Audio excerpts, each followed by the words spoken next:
GM, GM, GM. Yeah, Fomoverse Radio. This is your show host, Austin Hambleton. Today we'll be talking to Crystal. What's going on, Crystal? having a giant cup of coffee and some trail mix. Trail mix. That's where it's at. What kind of trail mix? In Kirkland. Is that like the store bought brand where you're at? Yeah, it's the Costco brand. Oh, Costco. Costco brand. What's one of them Costco memberships running nowadays? I don't know. My mom has it. Oh, do they ID you when you go in there? Do Yeah, they're so you gotta hardcore. I flash them actually or? is I bought the groceries the other day and the guy was well, one, you can't use a credit card unless it's the membership credit card. So I was like, darn, I don't get points on this like $500 worth of groceries. Oh my I had to god. use my debit card. And then two, I came back to get like one other thing, and the guy was like, "You don't match the membership." So I had to go and get my mom from the car and have her come in just so I could buy like some trail mix. So if you're a stranger to Costco, they won't let you buy stuff in there. You're not allowed. Yeah. You can't buy Mhm. the Costco trail mix. No, you used to be able to go in and just eat at the food court, but I think they stopped that now because of COVID. When I was younger, Sam's Club was the big thing. Yeah, I Um, think that's still a thing, but I've never been to one. I don't think we have them around here. I've heard they're pretty similar. Like they have these little sample stands all around the Sam's Club. You know, they'll have like little cheese that you can try or like, a little slice of a pastry or something. And then they have Yeah, like everything in bulk so you could buy like 100, rolls of toilet paper, for yeah. $25 or, pre-COVID it was probably like $20, by the way. This came in like 100 pack. Exactly. I pulled my snake out to show you, and now I'm kind of stuck because I can't eat the trail mix with my finger because I might get salmonella, so I have to eat it like a horse. Oh, well, let's show the audience the snake here. What's his name? Fred? It's actually a girl, but I named her before I knew it was a female, and then I thought it was hilarious that. But yeah, she got real fat because she's a girl. She's got curves. I didn't want to ask if she was prego because that's not something that you ask, you know. No, they're actually what's cool about these snakes is they give live birth. Isn't that crazy? So what do you mean by live birth? I mean, I would think, the baby and the female would be live at the time, right? I mean, what? Well, no, most reptiles lay eggs. Oh, okay, that's right. Okay. Actually give live birth, which is crazy, but she's never had babies. Well, there would probably have to be another snake to be in there, and right? And she might like eat the other snake. Oh, So, that's like what fish do. You put like the wrong fish in the fish tank and then they eat each other. And frogs. Frogs will literally eat anything. I had a nightmare the other day that I caught a frog and I put it in with my gecko and it ate my gecko. Oh, that's awful. Did you wake up and think it was real? Momentarily, but I was like, why would I ever do that? I know better than Sometimes I wake up from my dreams and like for a split second I'm like, "Oh my gosh, it happened." And then I'm like, "Wait, I'm in bed. Something Yeah. didn't just happen." Okay. So, awesome. How did you get into art? How long have you been into art? What kind of medium do you use? So it's funny actually. That's one of the first paintings I ever did. My grandma is an oil painter, and she got me into oil painting when I was a little tiny baby. And that is some polar bears that we found in the newspaper, and I painted them. Where is it? There. I can't. It's kind of hard to see. It's like a little small picture, Yeah, it's but far away. I But would yeah, I've been. imagine if it was in the newspaper, was it just like black and white, and then you guys just like you oil painted over Yeah, it, or it was just like a photo from the newspaper that we copied, and oh, copy? yeah. Well, I painted it. So, but yeah, and then I just she got me into painting, and I've just been going ever since. And it's funny looking at my paintings from when I was a little kid. They're all like super colorful, and I've kind of kept that in my style. Everything I do is really colorful stuff. That's awesome. I seen one of your pieces that you released. Actually, I put it up in the Fomoverse radio preview here. Yeah, Um, I just finished that. I'm not even sure if it's finished. That basically started as this picture of this guy with a pine cone on his head, and I was like, okay, I like everything about this except for the guy. I only like the pine cone.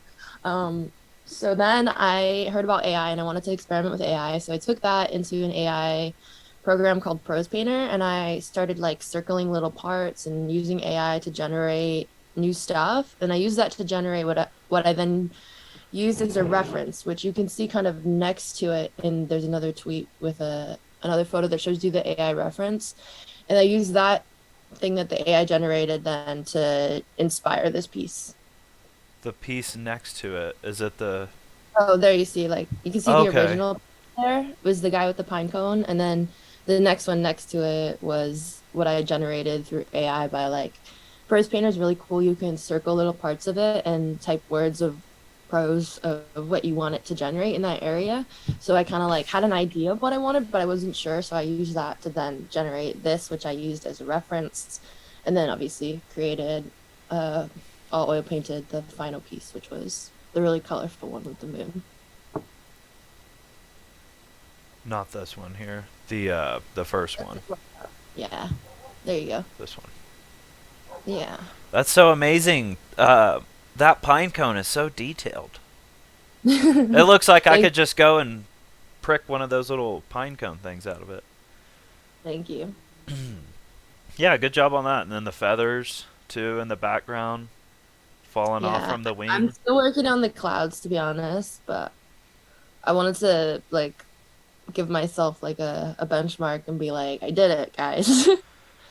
You know, it's interesting like looking at clouds. You know, it seems like sometimes clouds, if you look at them in real life, are like painting a picture. You know, and it's Mhm. just nature. And I've really grown to liking photography recently too.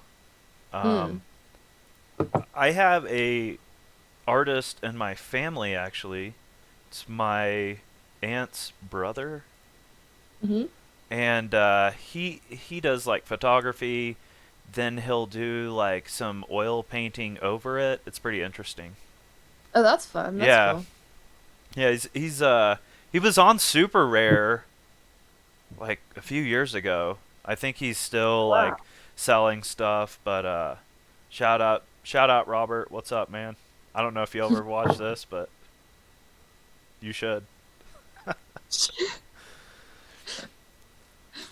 Well, You should that's get. go ahead. Oh, I said you should get him on the show. I should. I should get Robert on here. I'm gonna write it in my notes here. Get Robert on show.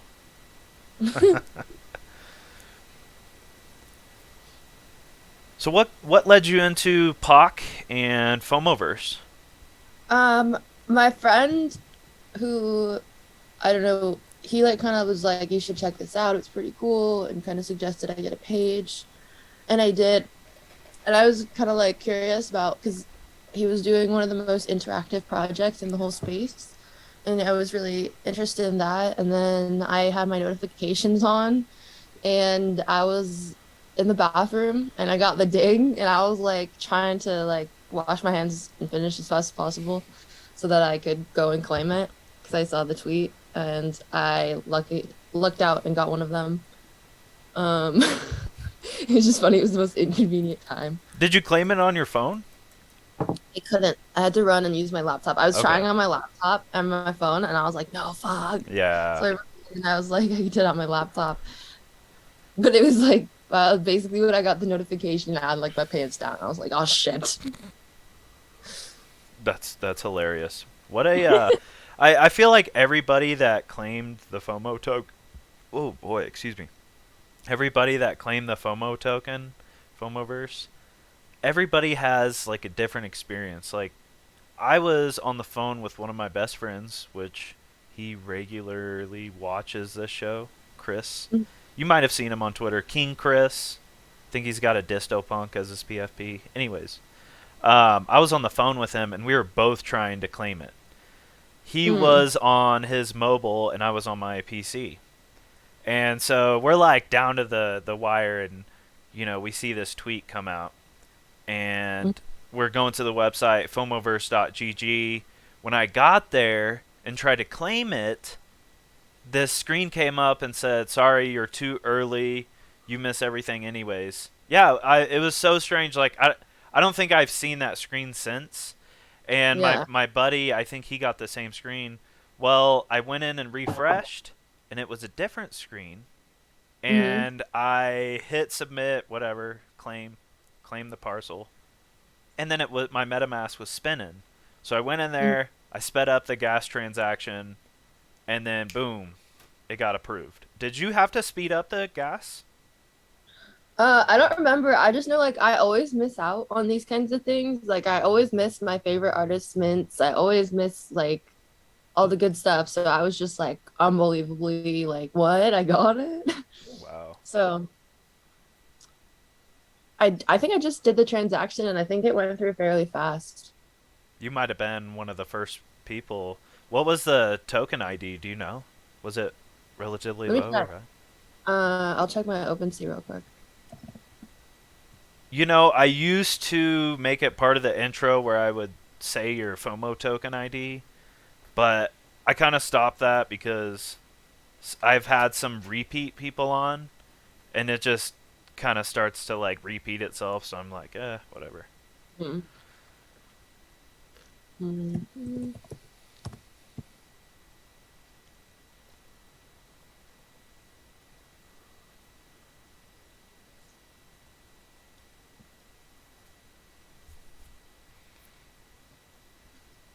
Oh, I actually got one of the last ones. I have 1204.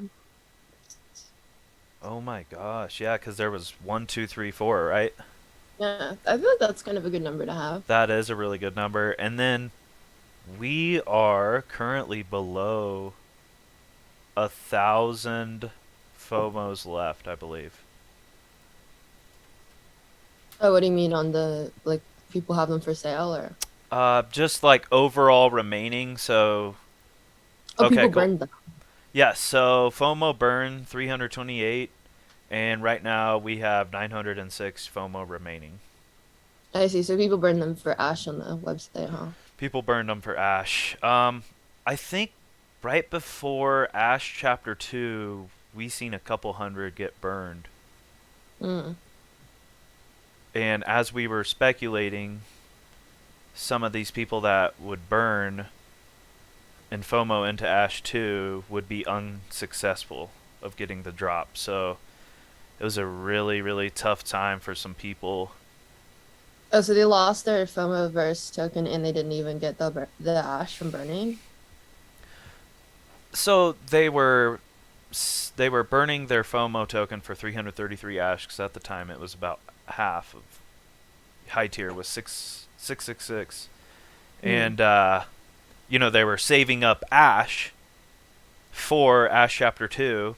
Well, when Ash Mm. Chapter 2 came out, most people weren't able to play the gas war, and Oh so they yeah. weren't able to participate in what they burned FOMO for. Mm.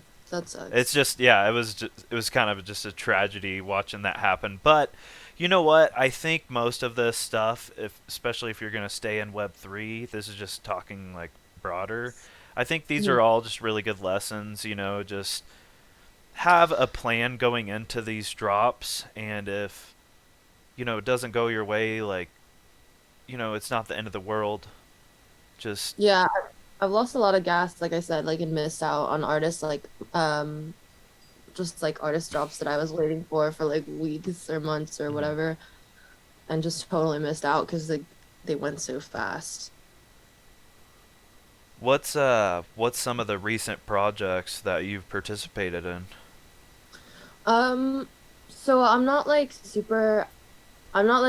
participating in a lot of projects like Or constantly doing ones. or I'm more I like should say like collecting from. yeah, I mean like so the most recent thing that I minted was Creepy Club. My friend Junkyard is one of the artists and he's collected my work and I really wanted to get in on their project. It's really cute. The characters are awesome. I think they have like really fun traits, and they are actually building a real life clubhouse, which is pretty fun. Um, so I wanted to get in on that. I mean, he's my friend, but like, yeah, some of the other projects I'm in just like because I like the team Uh huh. and I'm more about like the future. I'm not one of those people that like buys and flip stuff. I pretty much, I don't think I've really sold anything that I've bought. I think I've only sold my own art and I've been focusing on painting and stuff. So I haven't like paid too much attention to like everything constantly going on in the space because there is so much. But yeah, when I pay attention to a project, it's because I think it has like long-term potential. It's not just to like make a quick buck or flip fast. I think that's a different perspective than I'm used to seeing. Um, a lot of my buddies, I should say, what most of us came in for the financial side of it. I'm not gonna Mhm. lie, um, but we stayed for the community and the art. So I tend to look at things as both a financial and art aspect. But there's a side of me where if I really like something and I'm like, you know what, this is just something that connects with me, you know, then I'll just go ahead and buy it just because I really like it. Mhm. Um, but people for the financial side that are frequent flippers, I would imagine they're feeling pretty wrecked right now. Yeah. Well, and that's the thing is like when you come in as a builder, then bear market and like Ethereum going down a lot doesn't really affect you so much because you're just thinking of like what you're going to do and how you're going to use the tools and what your next thing is that you're going to work on. So like this, if anything, is kind of just motivating and it feels like there was all this like false like kind of like excitement and hysteria when we're up at the top and it's really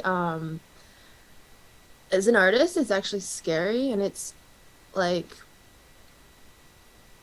it puts a lot of pressure on you almost because it's like this isn't stable, like this can't Hmm. keep going like this, and people think that it can, especially if you know anything about like a little bit about financial stuff and you know like it can't, this can't last forever, this has to stop sometime. So for me, I'm kind of actually glad things have cooled down because it's given me like time to breathe and Hmm. like time to just focus on the art and stuff that I'm working on. And some of the ideas I had for like NFT projects, I have like some interactive concepts I want to create. And now I don't have to think, oh, gas is going to cost me like $30,000 to do this project to even build the contract and stuff. So I'm like, okay, maybe I can actually do this now. And I can like, if everyone's like calmed down now and not like freaking out about like, oh, this new project, that new project, this new project, then it's like I can just breathe and focus on this.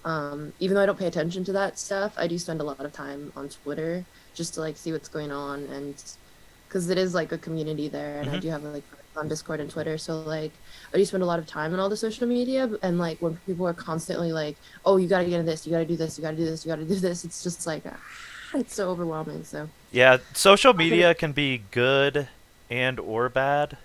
I guess there's kind of two sides to it. Like the good side is, you can connect with people and you can promote yourself and get your work out there easier than if you're trying to put it in the newspaper or Uh, but you know what I mean by that. But the bad part about it is it can engulf you in too much time, and you can start to go down these negative usage paths. Like for Mhm. instance, like I know there's times where I probably spend a little bit too much on social media.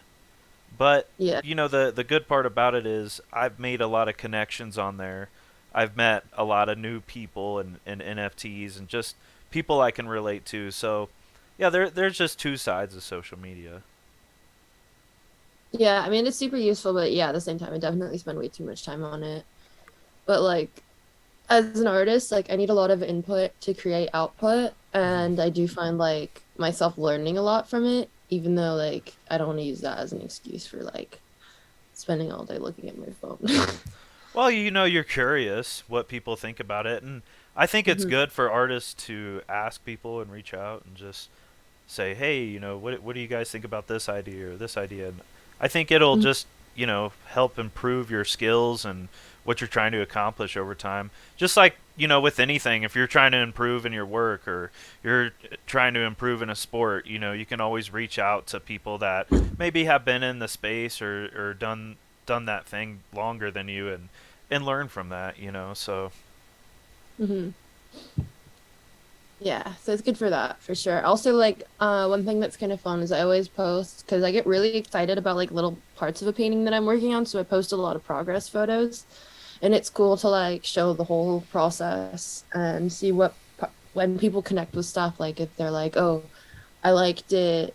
I first started like noticing it at this phase," and then it's really cool to see like how stuff evolves and like it's cool to hear people's opinions of like, "Oh, I thought it was going one way, but it went a totally different way." So. Interesting. everybody's got their own opinions. Yeah. Speaking of opinions, are you involved with Merge at all? No, Like, so that was like I said, like it felt like the market was really like high and it was felt like everything was really stressful and everyone was telling me to get into it.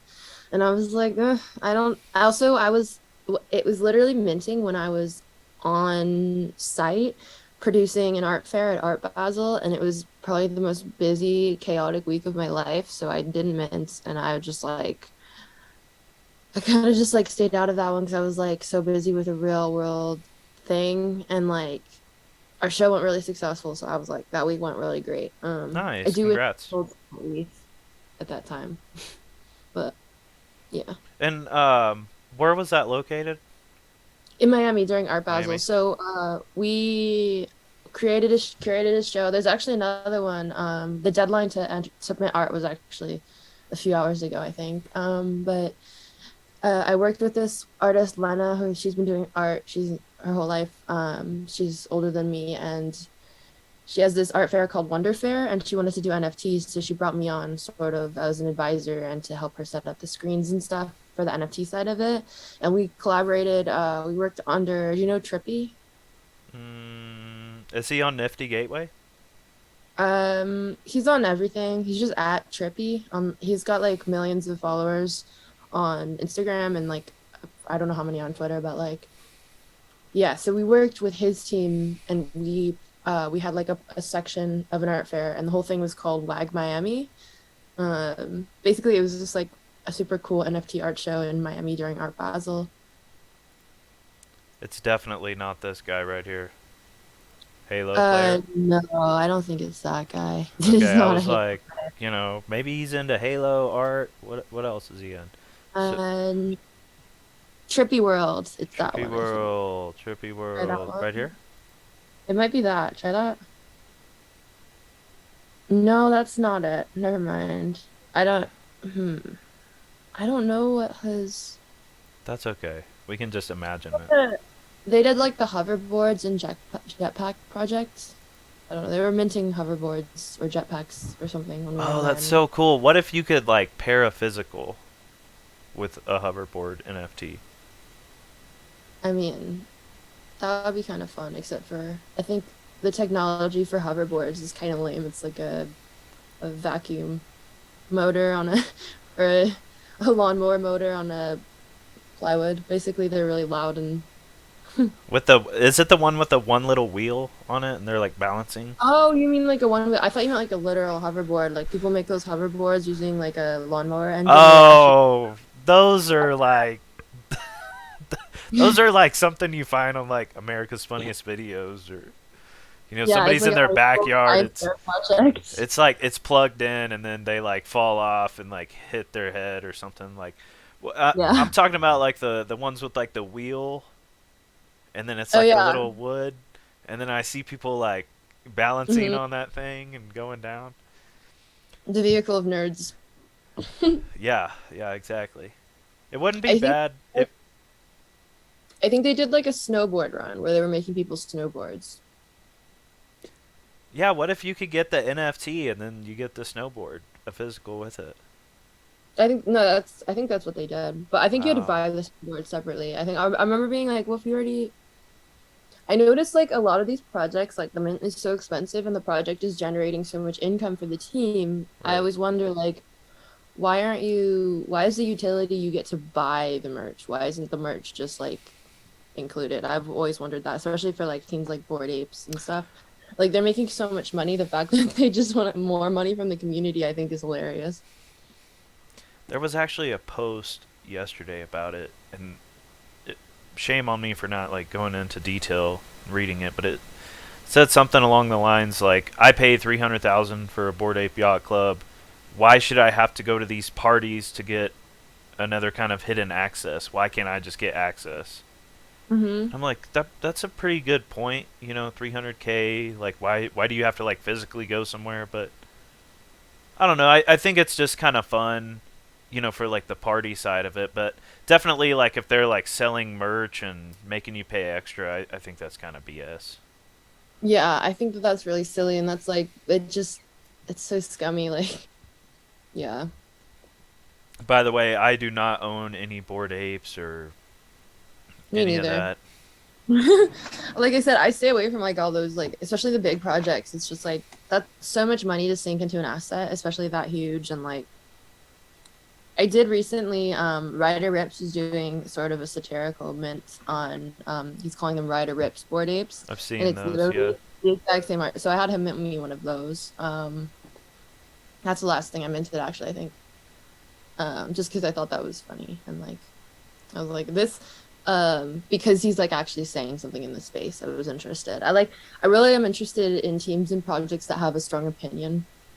And I think that he has one. He's like pretty out there and I think that like some people think that him and Polly are like super annoying, but I think it's good to have people like that in the space because there's so much like wag me bros and like nobody wants to like fuck with the system and it's like that's the kind of stuff we need more of. The Rebels. Yeah, exactly. I seen somebody else, Pixel Jundo. I don't know if you know him, but he's in Fomoverse, and he's also a real big part of Ash Nation. Pixel Oh, I Jundo. don't know.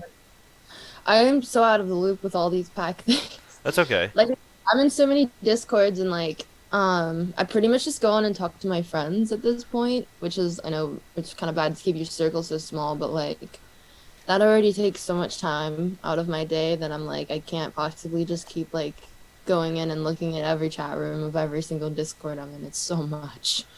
Oh, for sure. And there's, a time where I go through and I try to purge some of my discords that I'm not really that active on, Hmm. and it kind of makes it a little bit easier to navigate through what's really important.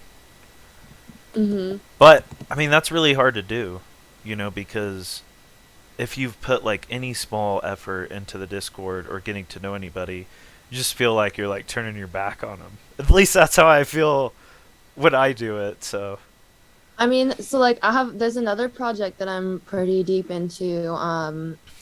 And I have a bunch of they have this NFT called Dojis, and I have a couple of their Rook Punks. So what's it called? Their Discord is like Q NFT Hub, Quantum Tech. It's not Quantum NFT, that's something different, but they're really cool and they're building like I really like their team because they're a lot of builders. mhm. I am barely ever in the Discord anymore, but the like one of the people that works on the team like pretty much just like DMs me on Twitter almost every day and we talk often. So I think that's funny. It's like I don't even go in the Discord, but they're still like, "Hey, what's up?" Well, that's cool though. They're like reaching out to you. Yeah. That's Well, I pretty mean, special. we're pretty good friends and like we actually I think yeah, we found out we live really close. We've been like meaning to hang out, but I got COVID and it's been like crazy, but Oh, when did you get COVID? like a month ago. It lasted like a week. But it was like both worse then and also not as bad as I thought it was going to be at the same time, which is kind of weird. Probably the worst symptom was my heart rate when I was laying down because I felt nauseous and my heart rate all of a sudden like went through the roof. It was like 160 and I thought I was going to have a heart attack. So that was really scary. Thank God I have an Apple Watch and I was able to monitor it so I didn't have to go to the hospital, but I was just like doing breathing exercises and trying to keep my heart uh BPM level. Did you feel like you could barely catch your breath? Yeah, so that's what I noticed. So these cleaning ladies came and I had to pick some stuff up for them. And I went to pick it up and it was like two things. And I was like, this is so hard. Why is this so hard? It was crazy. That was I had COVID back in 2021 October when there was a pretty bad outbreak. Mhm. Um, and that was kind of one of my things is like I just felt like I couldn't take like a full deep breath. I know it's so crazy. And then I lost my appetite or lost my taste and my smell too. I luckily did not lose my taste or smell, which I'm so thankful for because I have heard that that's the worst part. And I had a friend say that he lost his taste for like 700 days or something because he got COVID like more than 2 years ago. No He got it way. when it first came out. Yeah. He got the COVID X, like the worst Yeah. one. Yeah. Well, I think, was he in New York? I don't know, but I Oh, was he just got like, one of that's the a real bad long, ones. it was like a really long time to not be able to taste or smell or anything. And I was just like, holy shit. Dang. When it first came out, all I would hear about is the deaths. I And know. I was just got back from a cruise ship. And this was in 2020 February, and it like just started to come on media and stuff, and then in March one of my buddies went out to Vegas, and when he Mhm. came back, somebody who he was hanging out with tested positive for COVID. So No. so back then, even though like he didn't have it or anything, and we still had to quarantine Yeah. because we just didn't know if people were like gonna just fall over.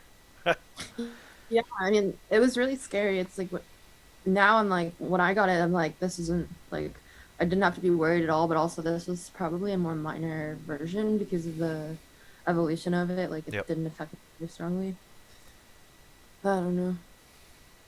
All I know is it made me want to exercise more. I'm like, I should really like build up my cardiovascular health because I don't really do anything. I kind of just like sit on my ass all day. So I need to take care of myself, and I've been like trying to be more active. So I think that's important to like at least go on a walk or a jog or something, and maybe that was like a reminder to like, hey, this is your reminder to get your cardiovascular health up. yeah, for me that definitely was it, and that's really important. That's good. So, two questions, and then I'm gonna wrap this thing up here. Cool. First question is, what is your favorite shit coin? Oh, that is such a question. I don't have enough input to possibly say. There's been some really bizarre ones come out for sure. We were we were gonna make our own. I can't say the name of it on this Mhm. radio show because I think we're still doing it. But it's not shitcoin either, actually. It's gonna be highly functioning, so maybe that doesn't count. I don't know. Everyone loves Doge, so I can't say Doge. You, I think you can. I don't know if I've had anybody say their favorite one was Dogecoin. Oh, really? What do Here, people I'm normally looking. say? Like, what are some weird ones? Because I actually like I haven't really looked into shitcoin, but I know that I could say literally anything and it's probably a shitcoin. I'd be like cup coin, bottle coin. So it was pretty Oh, funny. Offren, I've had him on twice. He's on Discord a lot. He said his favorite shitcoin is fiat. oh, that's I know. They just keep making more. It's like Mhm. there's no cap on it. What is this bullshit? It's useless. Simply Anders says he has no favorite shitcoin. Seafair said his favorite shitcoin was GM, the token. It's funny because I thought that I tried to like claim that and nothing happened. So I'm like, Oh, the GM? yeah, there was one that was supposedly like scrubs your Twitter profile, and every time you said GM, they give you an allotment of coins. Oh But my it god, I would didn't. have been a GM millionaire by now. I GM. know, and I tried to get it, and then nothing happened. So I was like, maybe it's broken, or maybe I did it wrong. I don't know. Maybe it was a scam. Maybe they have my private keys now. Uh oh. No, I don't think they do. My wallet's safe. Compromised. No, I'm not compromised. I So, revoked. so nobody on here has said Dogecoin. Well, I don't want to say Dogecoin. That's boring. Oh, wait. I take that back. Off Edge. Zach said his favorite shitcoin was Dogecoin. So, I